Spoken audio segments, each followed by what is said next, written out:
Hello everyone, in this video I'll show you how to switch between wide, ultra-wide and macro lens on Samsung Galaxy A17.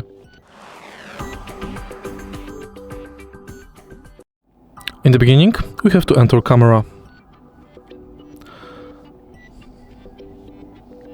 Go to photo or video mode, and as you can see right here, we've got this slider.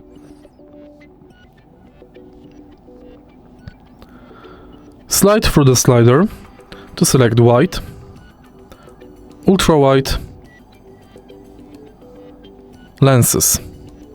If you want to select macro, select number 1, more and macro. Hold your camera 1 to 2 inches away from the subject and it's done.